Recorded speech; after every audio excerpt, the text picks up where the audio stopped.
अस्सलामुअलैकुम and welcome to another lecture on micro economics. आज हमारा लेक्चर नंबर 11 है माइक्रो इकोनॉमिक्स में, और आप जानते हैं कि ये NCERT CBSE लेवल का कोर्स हम यहाँ पे डिस्कस कर रहे हैं। हमने इकोनॉमिक प्रॉब्लम के इशू को अंडरस्टैंड किया, हमने नेक्स्ट इकॉनमी के इशू और कंसेप्ट को, टॉपिक को अंडरस्टैंड किया। अब हम इस पोजीशन में हैं कि हम central problems of N economy के इशू को अंडरस्टैंड कर सकें, और आने वाले लेक्चर में हम इंशाल्लाह इकोनॉमिक सिस्टम्स को स्टडी करेंगे।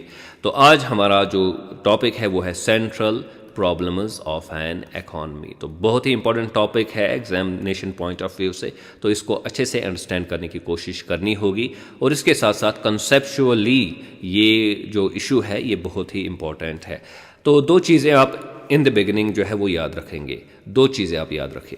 नंबर वन, आपने ये याद रखना है कि ये जो central problems of N economy का जो इशू है ये सब अराइज होता है बिकॉज ऑफ रिसोर्स डिस्ट्रीब्यूशन का जो इशू एक इकॉनमी में पैदा होता है। आप जानते हैं कि हमारे रिसोर्सेज जो है वो लिमिटेड होते हैं, हमारी वांट्स अनलिमिटेड होती है, तो फिर हमने जो है ये जो रिसोर्सेज है इनको एक ख़ास तरीके से इनको हमने डिस्ट्रीब्यूट करना होता है between different commodities, between different people, different techniques. तो इनको हमने जो है सही तरीके से फिर डिस्ट्रीब्यूट करना होता है। अगर रिसोर्सेज लिमिटेड ना होते तो फिर इकोनॉमिक प्रॉब्लम अराइज ही ना होती, और फिर हम जो है central problems of N economy का इशू जो है वो डिस्कस नहीं कर रहे होते। तो इसलिए सब प्रॉब्लम तब अराइज होती है जब रिसोर्सेज लिमिटेड होते हैं, इसलिए रिसोर्सेज को हमने फिर सही तरीके से डिस्ट्रीब्यूट करना होता है। हम हर कोई चीज़ में रिसोर्सेज लगाते हैं लेकिन उतने होते नहीं हैं हमारे पास, तो it is actually a problem of resource distribution. ये आपने याद रखना है जो भी हम सेंट्रल प्रॉब्लम्स अभी डिस्कस करेंगे। दूसरी चीज़, अभी हम प्रॉब्लम्स को डिस्कस करने जा रहे हैं, ठीक है, तो हम एट द सेम टाइम जो है सोल्यूशन यहाँ पे डिस्कस नहीं करेंगे। यानी कि ये जो प्रॉब्लम्स इकॉनमी में होती है, इश्यूज इकॉनमी में होते हैं, ये कैसे रिजॉल्व किए जाते हैं, तो उसका हम अभी उसके बारे में डिस्कशन नहीं करेंगे। अभी बस हमने जो है प्रॉब्लम्स को जो है वो अंडरस्टैंड करना है, क्योंकि आने वाले लेक्चर में हम इकोनॉमिक सिस्टम्स के कॉन्सेप्ट को डिस्कस करने जा रहे हैं, इसके टाइप्स को डिस्कस करने जा रहे हैं। वहाँ पे हमें पता चलेगा कि ये जो प्रॉब्लम है central problems of N economy जो है वो एक्चुअली इकोनॉमिक सिस्टम के ज़रिए या सिस्टम्स के ज़रिए से रिजॉल्व होती है। तो वो रेजोल्यूशन कैसे होता है इन प्रॉब्लम्स का, वो दूसरे आने वाले लेक्चर में हम डिस्कस करने जा रहे हैं। इस लेक्चर में हम बस प्रॉब्लम्स की बात करेंगे। तो तकरीबन जो भी आप किताब उठाएंगे ये समझने के लिए कि central problems of N economy क्या है, तो आपको पता चलेगा कि सेंट्रल प्रॉब्लम्स एक्चुअली 3 है हमारे सामने। तो ये 3 से ज़्यादा भी हम बना सकते हैं इनको, लेकिन अगर ये 3 हम अंडरस्टैंड कर पाएँ तो तकरीबन सब की सब प्रॉब्लम्स जो इकॉनमी में होती है उनको हम इन 3 में कैटेगराइज कर सकते हैं, डिवाइड कर सकते हैं। अब ये 3 प्रॉब्लम्स क्या है जो central problems of N economy बनती है, तो ये आप याद रखेंगे। नंबर 1 है what to produce, okay. Number 2 है हाउ टू प्रोड्यूस, और नंबर 3 है फॉर whom टू प्रोड्यूस। तो इसका अभी मैं मतलब बताता हूँ। व्हाट टू प्रोड्यूस ये हुआ, व्हाट टू प्रोड्यूस का मतलब है हम क्या बनाएंगे, ठीक है, ये पहला इशू है। दूसरा है हाउ टू प्रोड्यूस, हम कैसे बनाएंगे, और तीसरा है फॉर होम टू प्रोड्यूस, हम किन के लिए बनाएंगे या किसके लिए बनाएंगे। तो ये 3 इश्यूज होते हैं जो हर इकॉनमी को रिजॉल्व करने होते हैं। हम क्या बनाएंगे, हम कैसे बनाएंगे, कैसे प्रोडक्शन करेंगे, क्या प्रोड्यूस करेंगे, कैसे प्रोडक्शन करेंगे, और किन के लिए प्रोडक्शन करेंगे। तो ये 3 इश्यूज है जो हर इकॉनमी को रिजॉल्व करने होते हैं। तो इनको थोड़ा बहुत हम यहाँ पे एलॉबरेट करेंगे। ये जो सेंट्रल प्रॉब्लम्स है, व्हाट टू प्रोड्यूस का मतलब क्या है। व्हाट टू प्रोड्यूस का मतलब है कि कौन सी कमोडिटी हम बनाएंगे और कितनी क्वांटिटी उस कमोडिटी की बनाएंगे। तो जाहिर सी बात है हर कोई कमोडिटी तो हम नहीं बना सकते हैं क्योंकि रिसोर्सेज हमारे लिमिटेड है। इसलिए हमने ये डिसाइड करना होता है कि हमने कोई ख़ास किस्म की कमोडिटीज़ अब इकॉनमी में तैयार करनी है, उनकी प्रोडक्शन करनी है। लेकिन एट द सेम टाइम हम कमोडिटीज़ जब डिसाइड करेंगे तो हमने तो उनकी क्वांटिटी भी डिसाइड करनी है। तो एक ही कमोडिटी की हम अनलिमिटेड क्वांटिटी बनाएंगे तो वो फिर अगेन हमारे रिसोर्सेज जो है वो एग्जॉस्ट हो जाएंगे। तो इसलिए जो है कमोडिटी भी डिसाइड करनी है, कमोडिटी की क्वांटिटी भी डिसाइड करनी है। तो this is what we mean by what to produce. Then it is how to produce. दूसरा जो हमारा इशू है, हाउ टू प्रोड्यूस का मतलब यह है कि हम किस तरीके से प्रोडक्शन करेंगे, उसके लिए कौन सी टेक्निक हम इस्तेमाल करेंगे, और आगे जाके हम इसको थोड़ा बहुत फर्दर एलॉबरेट करेंगे। लेकिन यहाँ पे आप याद रखेंगे कि हाउ टू प्रोड्यूस का मतलब है कि कौन सी टेक्निक या कौन सी टेक्नोलॉजी, कौन सा तरीका हम अडॉप्ट करेंगे प्रोडक्शन करने के लिए, जो हमने क्वांटिटी को, कमोडिटीज़ को और क्वांटिटीज़ को सिलेक्ट किया तो वो बनाने के लिए। तीसरा इशू है फॉर होम टू प्रोड्यूस, यानी कि जो हमने गुड्स एंड सर्विसेज जो हमने प्रोड्यूस की या कमोडिटीज़ जो हमने प्रोड्यूस की, उनको हम कैसे डिस्ट्रीब्यूट करेंगे, यानी कि उसके लिए कौन सा मैकेनिज्म हम बनाएंगे, कौन सा तरीका हम बनाएंगे ताकि वो सही तरीके से डिस्ट्रीब्यूट हो एक इकॉनमी में। तो बस अगर हम प्रोड्यूस करेंगे, ये डिसाइड नहीं करेंगे कि कैसे प्रोड्यूस करेंगे, तो वो तो फिर हमारा मसला बिगड़ जाएगा। अब हम दो डिसाइड करेंगे, what to produce, how to produce, और ये डिसाइड नहीं करेंगे कि इसका डिस्ट्रीब्यूशन कैसे होगा, तो वो अगेन हमारे लिए मसला पैदा करेगा। इसलिए तीनों इश्यूज जो है वो हमने रिजॉल्व करने होते हैं, what to produce, how to produce, for whom to produce. तो चलिए अब हम पहला जो इशू है व्हाट टू प्रोड्यूस, इसको डिस्कस करेंगे। देखिए, एक इकॉनमी में वांट्स होती है अनलिमिटेड, लेकिन जो रिसोर्सेज होते हैं वो लिमिटेड होते हैं, उनके अल्टरनेटिव यूजेस होते हैं। तो ऐसा नहीं है कि जो भी दिमाग में गुड्स एंड सर्विसेज हमारे आएंगे या जिनकी हमें ज़रूरत लगती हो तो हम सब के सब जो है वो प्रोड्यूस कर सकते हैं, ऐसा नहीं है। क्यों? क्योंकि हमारे रिसोर्सेज जो है वो लिमिटेड है, ठीक है, और उन लिमिटेड रिसोर्सेज के हालांकि मुख्तलिफ इस्तेमालात हैं जिनमें हम उसको लगा सकते हैं। So the point here is के क्योंकि रिसोर्सेज लिमिटेड है, हर किसी चीज़ की प्रोडक्शन नहीं हो सकती है, इसलिए हमने चॉइस करनी होती है कि भाई कौन सी चीज़ हम बनाएंगे इकॉनमी में और कितनी क्वांटिटी में इस चीज़ को हम बनाएंगे। वी हैव टू डिसाइड कि कमोडिटीज़ कौन सी सिलेक्ट बनानी है और उनकी क्वांटिटीज़ जो है वो क्या होनी चाहिए। तो ये इशू जो है वो ज़रूरी तौर पर हमने रिजॉल्व करना होता है। तो जाहिर सी बात है कि इकॉनमी ये देखती है कि हमारी नीड्स किस किस्म की है, कौन सी नीड्स ज़्यादा ज़रूरी है, ज़्यादा इम्पोर्टेंट है, तो उसी हिसाब से एक इकॉनमी जो है वो डिसाइड करती है अपना मसला कि कौन सी वांट्स को फुलफ़िल करना है और कौन सी वांट्स ऐसी है जिनको अभी छोड़ा जा सकता है। लेकिन अभी हम ये डिस्कस नहीं कर रहे हैं कि मैकेनिज़्म जो इसके लिए होता है, जो हमारे लिए ये इशू रिजॉल्व करता है व्हाट टू प्रोड्यूस, वो क्या होता है, और जाहिर सी बात है वो हम आने वाले लेक्चर में स्टडी करेंगे जब हम डिस्कस करेंगे कि इकोनॉमिक सिस्टम्स क्या होते हैं और वो किस तरह ये बेसिक इश्यूज रिजॉल्व करते हैं। तो बहरहाल व्हाट टू प्रोड्यूस जो है ये बुनियादी एक मसला है, ये मसला रिजॉल्व करने के बगैर हम आगे नहीं चल सकते। दूसरा है हाउ टू प्रोड्यूस। तो हाउ टू प्रोड्यूस का मतलब जैसे कि मैंने कहा कि हमने टेक्निक को आइडेंटिफाई करना है। तो फॉर एग्जांपल आप अभी प्रोडक्शन कर रहे हैं किसी भी चीज़ के, तो आप उसमें जो है लेबर का ज़्यादा इस्तेमाल कर सकते हैं। अगर आप लेबर ज़्यादा यूज़ कर रहे हैं तो उसको हम कहते हैं लेबर इंटेंसिव टेक्नोलॉजी, ठीक है, या labour intensive technique of production. तो अगर आपने लेबर का ज़्यादा यूज़ किया तो उसको क्या कहेंगे, लेबर इंटेंसिव। अगर आपने कैपिटल यानी मशीनरी का ज़्यादा इस्तेमाल किया तो उसको कहते हैं कैपिटल इंटेंसिव। तो अब इसके दोनों के अपने अपने फ़ायदे हैं, नुकसानात हैं। फॉर एग्जांपल अगर आप लेबर इंटेंसिव टेक्निक यूज़ करेंगे तो आपका तो एम्प्लॉयमेंट जनरेट हो जाएगा, लोग जो है उनको काम मिलेगा।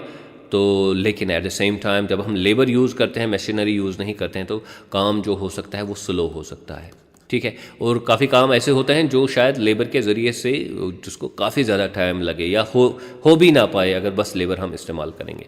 तो अगर आप कैपिटल इंटेंसिव टेक्निक यूज़ करेंगे तो आपका काम जल्दी हो जाएगा, क्विक हो जाएगा। जो आप देख रहे हैं कि ये गाड़ियाँ जो बनती है जो बाज़ार में होते हैं, तो बेशतर इनके कंपोनेंट्स पार्ट्स जो है वो मशीनरी के ज़रिए से, जाहिर सी बात है वो मशीनरी के ज़रिए से बनते हैं। तो काम जल्दी हो जाता है, क्विक हो जाता है और काम ज़बरदस्त होता है। लेकिन एट द सेम टाइम अगर हम बस मशीनरी का यूज़ करेंगे तो फिर तो अनएम्प्लॉयमेंट होगा सोसाइटी में, ठीक है। हर कोई फैक्ट्री वाला बस मशीनरी रखेगा, लेबर को जगह नहीं देगा, तो फिर अनएम्प्लॉयमेंट होगा सोसाइटी में। अब दोनों के अपने फ़ायदे हैं, नुकसानात हैं। तो सोसाइटी को ये डिसाइड करना होता है, इकॉनमी को ये डिसाइड करना होता है कि कौन सा तरीका हम अडॉप्ट करेंगे। तो ये हाउ टू प्रोड्यूस में हम ये चीज़ स्टडी करते हैं। या दूसरे एक तरीके से हम इसको समझ सकते हैं कि जब हम कोई प्रोडक्शन करते हैं तो इसके लिए हम नॉर्मल टेक्नोलॉजी यूज़ करेंगे। तो अगर हम नॉर्मल टेक्नोलॉजी यूज़ करेंगे तो प्रोडक्ट बनेगा, लेकिन एट द सेम टाइम जब भी कोई प्रोडक्शन होती है उसके बाई प्रोडक्ट्स होते हैं, इसके असरात होते हैं, उनमें से एक पोल्यूशन भी है। Pollution, noise pollution, air pollution, water pollution. तो नॉर्मल टेक्नोलॉजी में जो है पोल्यूशन तो हो ही जाएगा, लेकिन आजकल जो कंसेप्ट है वो ग्रीन टेक्नोलॉजी का है। यानी कि आप प्रोडक्शन तो करेंगे लेकिन उसके लिए आप जो है वो टेक्नोलॉजी यूज़ करेंगे जो पोल्यूशन को कम करे।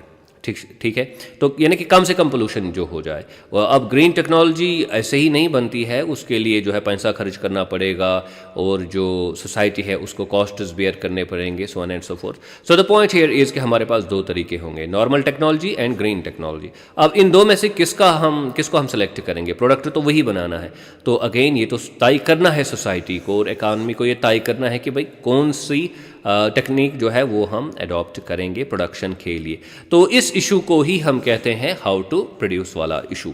तो ये दूसरा इशू है, विदाउट डिसाइडिंग कि हम कैसे प्रोडक्शन करेंगे हम तो आगे नहीं बढ़ सकते। टू मूव फॉरवर्ड हमने डिसाइड करना होगा हाउ टू प्रोड्यूस। ठीक है, अब तीसरा इशू है फॉर होम टू प्रोड्यूस। जो अब अपने गुड्स एंड सर्विसेज जो हमने बनाए, तो ये तो अब बस जो गोडाउन है उसमें रखने के लिए नहीं है, तो ये तो लोगों के लिए होते हैं। तो अब डिस्ट्रीब्यूशन का मैकेनिज्म क्या होगा, किस तरीके से ये प्रोडक्ट जो है लोगों में हम डिस्ट्रीब्यूट करेंगे। अब रास्ते पे नहीं रखेंगे, लोग आएंगे और ले जाएंगे, ऐसा तो नहीं होता है। तो या तो गवर्नमेंट खुद से डिस्ट्रीब्यूट करती है, जो उसके जहाँ पे वो राशन वगैरह जो है वो डिस्ट्रीब्यूट करते हैं, जो यूटिलिटी शॉप्स होते हैं गवर्नमेंट के, तो वहाँ पे तो ये हो सकता है, या फिर मार्केट मैकेनिज्म के ज़रिए से ये डिस्ट्रीब्यूट होगा। So the point here is के गुड्स एंड सर्विसेज बनाना ही काफ़ी नहीं है, टेक्निक ऑफ प्रोडक्शन हमने डिसाइड किया वो काफ़ी नहीं है, बल्कि ये मैकेनिज्म भी होना चाहिए कि हम कैसे प्रोडक्शन को अब डिस्ट्रीब्यूट करेंगे। तो डिस्ट्रीब्यूशन ऑफ प्रोडक्शन जो है वो भी बहुत ही फंडामेंटल एक इशू हमारे लिए बनता है। तो यहाँ पे इस चीज़ को दूसरे एक एंगल से भी समझ सकते हैं। फॉर होम टू प्रोड्यूस का मतलब ये है कि कैसे डिस्ट्रीब्यूट करेंगे उस चीज़ को जिसको हमने प्रोड्यूस किया। इसका दूसरा एक मतलब है, जब हम गुड्स एंड सर्विसेज प्रोड्यूस करते हैं तो उसकी वजह से इनकम जनरेट होती है। ठीक है, तो वो इनकम कैसे डिस्ट्रीब्यूट होगी लोगों के दरमियान, तो उसी हिसाब से वो फिर गुड्स एंड सर्विसेज मार्केट वगैरह से खरीद सकते हैं। सो ये जो फॉर होम टू प्रोड्यूस का इशू है, इसको दो तरीकों से समझा जा सकता है। एक ये कि हम गुड्स एंड सर्विसेज को कैसे डिस्ट्रीब्यूट करेंगे, ठीक है, डायरेक्टली जो यहाँ पे है। दूसरा ये कि हम जो है ये इनकम जो है ये कैसे डिस्ट्रीब्यूट करेंगे लोगों के दरमियान, ताकि वो पैसा जो है वो लगाएं फिर वो चीज़ों को खरीदने के लिए। तो इसके इसलिए दो पहलू है, एक है the problem of distribution of production और the problem of distribution of income. Distribution of income becomes distribution of production. जिस तरीके से आप इनकम जो है वो पैसे आप डिस्ट्रीब्यूट करेंगे, उसी तरीके से फिर प्रोडक्ट भी डिस्ट्रीब्यूट हो जाएगा। तो ये दूसरा एक इसका पहलू है जो हमने याद रखना होता है। और एक चीज़ इसके साथ मुंसलिक है जो याद रखनी है, हमें एसोसिएटेड है, जो है हमने याद रखनी है। जो हम डिस्ट्रीब्यूशन करते हैं, चाहे गुड्स का हो, चाहे गुड्स एंड सर्विसेज का हो, चाहे इनकम का हो, ठीक है। तो जैसे कि मैंने कहा कि इनकम के ज़रिए से ही फिर गुड्स एंड सर्विसेज भी डिस्ट्रीब्यूट हो जाते हैं, क्योंकि आपके पास पैसा आ गया, आप मार्केट में जाते हैं और गुड्स एंड सर्विसेज खरीद लेते हैं, तो इस तरीके से गुड्स एंड सर्विसेज डिस्ट्रीब्यूट हो गई। अब इसके दो तरीके हैं देखने के। एक को हम कहते हैं पर्सनल डिस्ट्रीब्यूशन, दूसरे को कहते हैं फंक्शनल डिस्ट्रीब्यूशन। अगेन, एक को हम क्या कहते हैं? पर्सनल डिस्ट्रीब्यूशन, दूसरे को कहते हैं फंक्शनल डिस्ट्रीब्यूशन।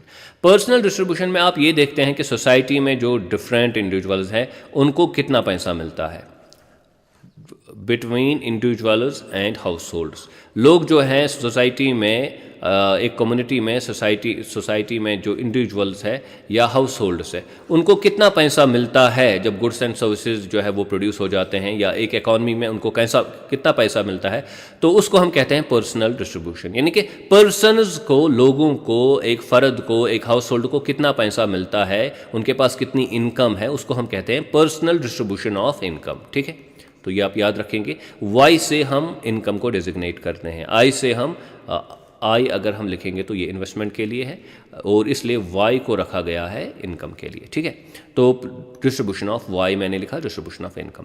अब फंक्शनल डिस्ट्रीब्यूशन ऑफ इनकम क्या है? देखिए, ये है between the factors of production. इसका मतलब ये है कि अभी आप प्रोडक्शन कर रहे हैं, आउटपुट आपने बनाया, तो इसको बनाने के लिए हमें लेबर की ज़रूरत पड़ी, हमें लैंड की ज़रूरत पड़ी, हमें जो है कैपिटल की ज़रूरत पड़ी, हमें एंटरप्रेन्योरशिप की ज़रूरत पड़ी। ठीक है, अब जो प्रोडक्शन होगी इसकी वजह से पैसा जनरेट हो गया, इनकम जनरेट हो गया।